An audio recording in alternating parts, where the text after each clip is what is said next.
Salam bahagia, Assalamualaikum warahmatullahi wabarakatuh. Pada kesempatan kali ini saya akan berbagi sedikit tentang budaya disiplin pada aksi nyata modul 1.4. Latar belakangnya adalah tujuan pendidikan menurut Ki Hajar Dewantara adalah untuk membentuk manusia yang mampu berkembang secara utuh dan selaras dari segala aspek kemanusiaan dan mampu menghargai kemanusiaan setiap orang, sehingga peserta didik dapat berlaku mandiri dan dewasa dalam menjalankan kehidupan di masyarakat.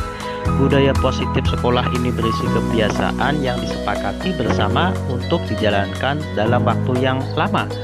Jika kebiasaan positif ini membudaya, maka nilai-nilai karakter yang diharapkan akan terbentuk pada diri anak. Salah satu upaya perwujudan budaya positif melalui keyakinan kelas, mengajak siswa untuk memiliki keyakinan dan kesadaran terhadap kelas penerapan disiplin yang bersumber dari motivasi internal dalam diri sehingga muncul karakter yang kuat dalam karakter pelajar Pancasila. Tujuan dari aksi nyata ini adalah mewujudkan budaya positif di sekolah yang mendukung suasana sekolah yang aman, nyaman, dan menyenangkan melalui kesepakatan dan keyakinan kelas, menjadikan siswa berkarakter positif sesuai dengan profil pelajar Pancasila. Indikator pencapaian dari aksi nyata ini adalah terbentuknya keyakinan kelas yang tersusun dari kesepakatan siswa dengan guru. Siswa melaksanakan keyakinan kelas yang telah disepakati bersama di dalam kelas mereka. Terbentuknya karakter pelajar Pancasila pada siswa berupa beriman dan bertakwa kepada Tuhan Yang Maha Esa, mandiri, gotong royong, kreatif, bernalar kritis, dan berkebinekaan. Berikutnya alur tindakan aksi nyata. Dalam aksi nyata disiplin positif ini, pertama yang harus dilakukan adalah pengajuan gagasan dan dukungan kepala sekolah. Dalam hal ini, saya sebagai penggagas mengajukan gagasan kepada kepala sekolah SMP Negeri 2 Kokop. Kemudian membuat keyakinan kelas dengan kesepakatan siswa dengan guru di dalam kelas. Berikutnya, sosialisasi budaya positif dengan rekan sejawat di sekolah. Dalam hal ini adalah teman-teman guru dalam satu sekolah dan dari ada beberapa sekolah terdekat yang lain. Kemudian penerapan dan pembiasaan keyakinan kelas yang sudah dibuat sebelumnya. Yang terakhir, refleksi dan evaluasi. Selanjutnya adalah dukungan. Untuk dapat lancarnya dalam melakukan aksi nyata untuk disiplin positif ini perlu banyak dukungan dari yang pertama kepala sekolah sebagai pimpinan dalam suatu wadah atau lembaga sekolah, kemudian rekan guru yang menunjukkan dukungannya yang positif. Dengan dukungan rekan guru, maka terciptanya disiplin secara keseluruhan. Kemudian warga sekolah berupa siswa, guru, sejawat, dan TU. Yang terakhir, orang tua atau wali. Karena sejatinya murid atau siswa lebih lama di rumah, maka dengan adanya dukungan dari orang tua akan menimbulkan energi positif untuk dapat suksesnya menjalankan misi disiplin positif di sekolah. Berikut ini adalah proses pembuatan keyakinan kelas di kelas dengan para peserta didik atau siswa.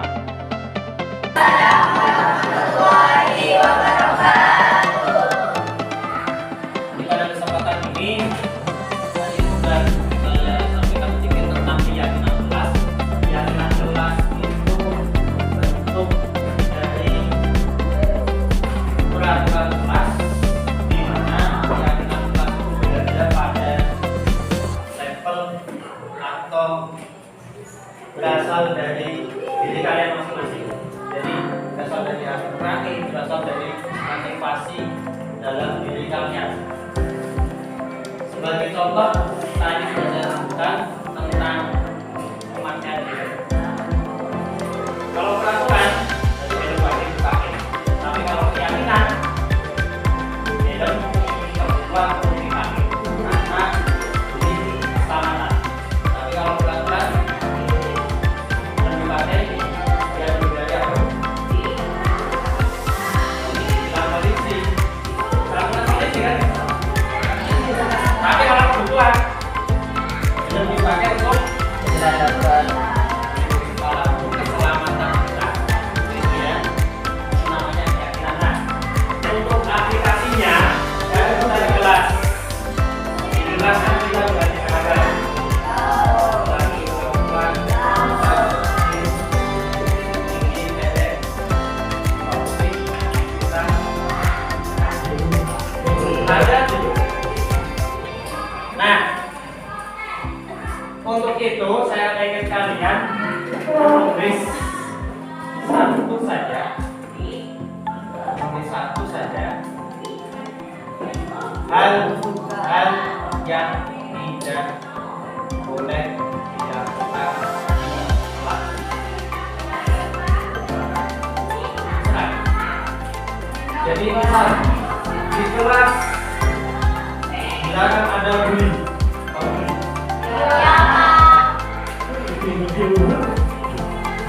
Di kelas harus menghormati bapak ibu. Di kelas jarang makan, di kelas jarang minum sebagainya. Silakan ditulis dalam kertas yang saya berikan.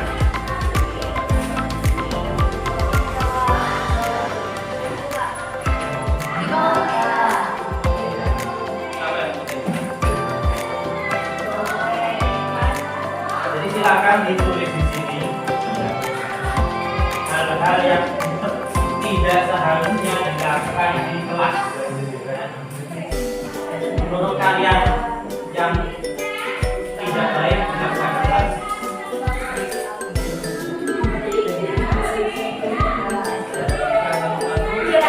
Tapi setelah ditulis, ditempel di sana ya. Kertas yang sudah cukup.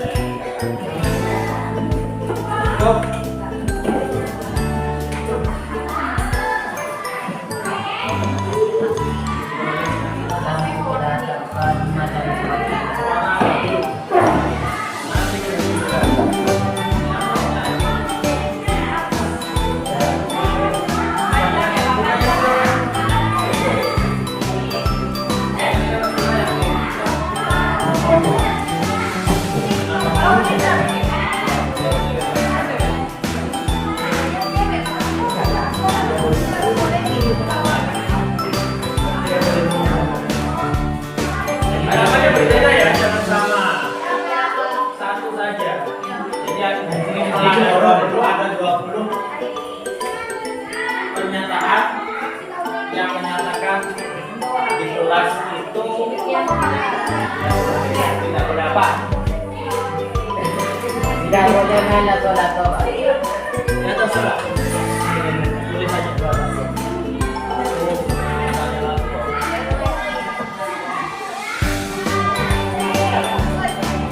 Kalau sudah tempel di sini.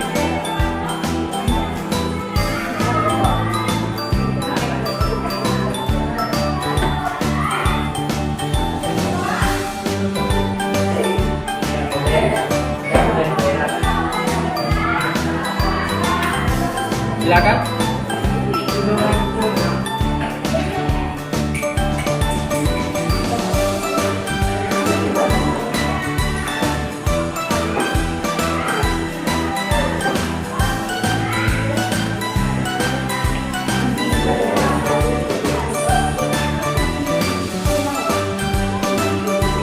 Tidak usah dikasih nama, itu anonim. Artinya anonim itu tanpa nama. Gak apa-apa kalau yang sudah terlanjur.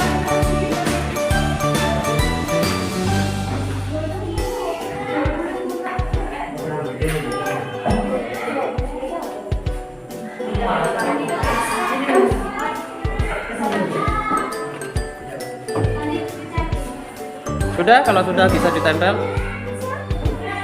Yang besar ya. Nempelnya kalau seperti itu enggak.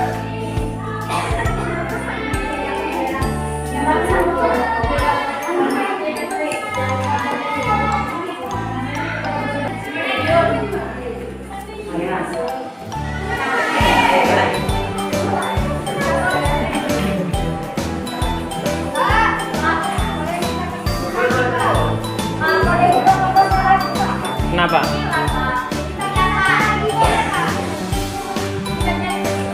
Kenapa? Enggak apa-apa. Di coret tulis yang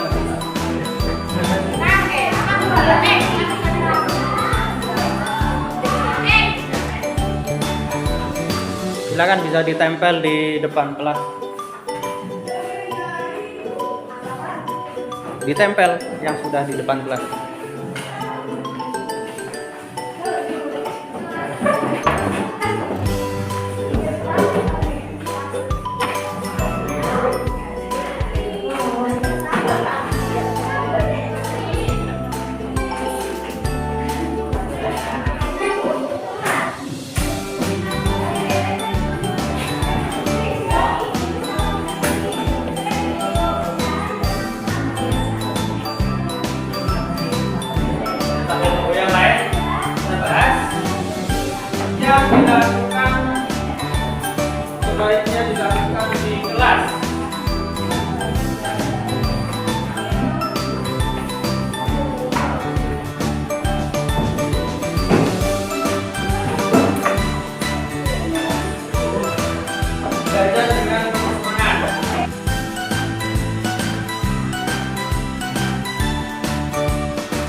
apa?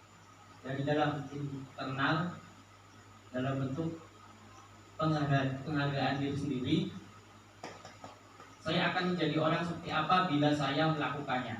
Jadi murid itu bisa berpikir seperti itu. Tapi untuk melakukan itu kita harus terus belajar dan belajar, mencoba dan mencoba agar bisa lebih baik. Jadi tidak langsung bisa seperti itu. Lanjut.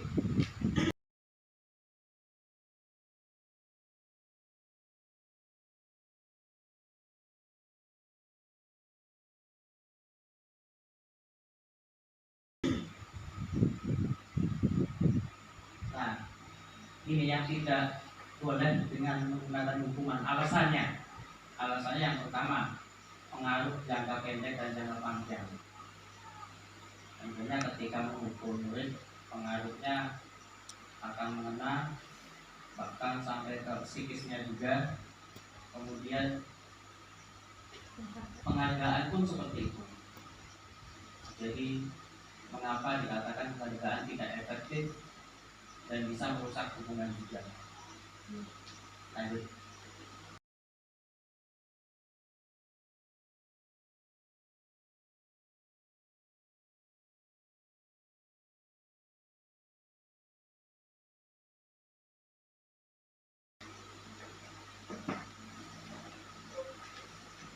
Nah, sedangkan yang lebih halus namanya konsekuensi. Selain hukuman ada konsekuensi. Bedanya apa? Bisa dilihat di sini. Saya contohkan sesuatu yang meyakinkan harus terjadi, itu namanya hukuman.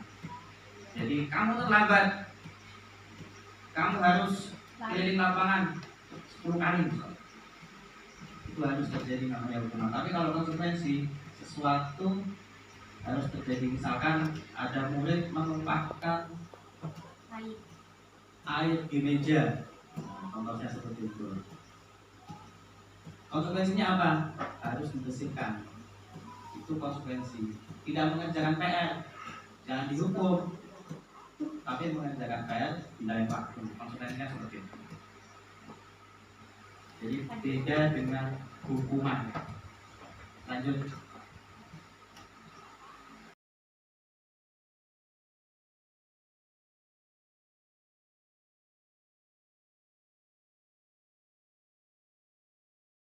Nah, yang terakhir yang dianjurkan itu dengan restitusi, di mana proses menciptakan kondisi bagi murid untuk memperbaiki kesalahan mereka sehingga mereka bisa kembali pada kelompok mereka dengan karakter yang lebih kuat. Jadi tidak harus dikucilkan, dihukumkan berarti dikucilkan, atau dirangkul berarti diberi penghargaan, itu dirangkul juga. Kemudian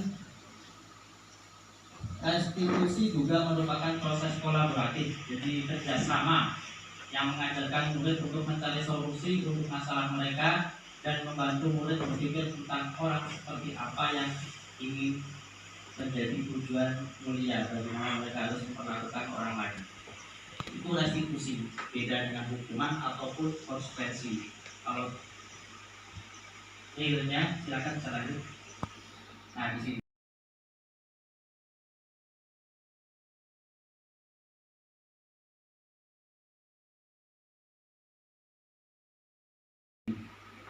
jadi ketika hukuman dan konsekuensi terjadinya seperti itu, sedangkan restitusi identitas gagal dan identitas sukses. Maksudnya ini pembentukan karakter siswa atau murid yang gagal dan yang sukses.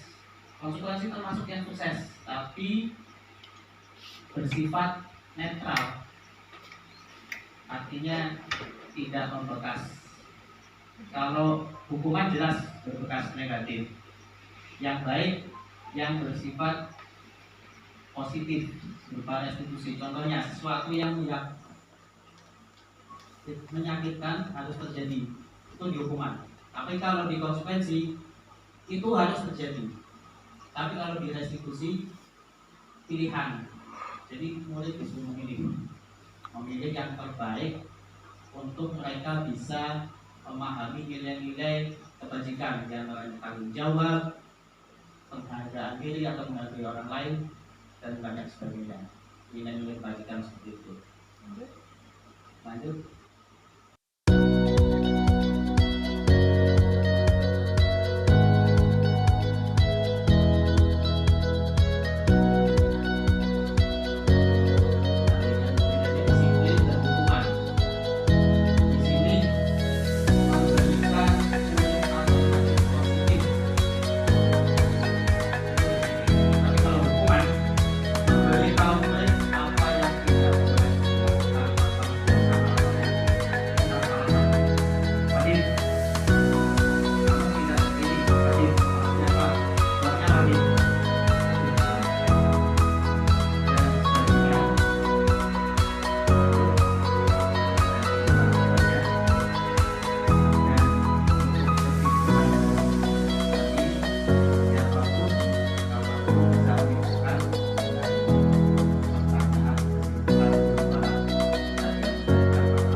Berikutnya adalah refleksi dan evaluasi. Refleksi dari peristiwa yang sudah terjadi adalah sepanjang proses aksi nyata ini banyak yang sudah dilalui, mulai dari perencanaan, persiapan, penyelenggaraan, dan respon dari semua pihak. Runtutan proses ini sebagai upaya menuju hal yang lebih baik dari sebelumnya. Kemudian perasaan yang dialami adanya rasa pesimis ketika sebelum tindakan dilakukan, namun rasa itu pudar dengan respon yang baik dari peserta didik dan siswa dan teman guru sejawat. Perasaan lega karena telah menyampaikan hal yang baik dan memulai hal baik juga di sekolah. Pembelajaran dari proses ini banyak sekali, dari materinya maupun aktivitasnya. Dari materinya, saya belajar memahami disiplin yang baik dan tepat untuk diterapkan di sekolah. Dari prosesnya, saya belajar merencanakan, melaksanakan, dan mengevaluasi sebuah runtutan kegiatan, yang mana ini menjadi pengalaman yang baik dan pengalaman yang baru bagi saya.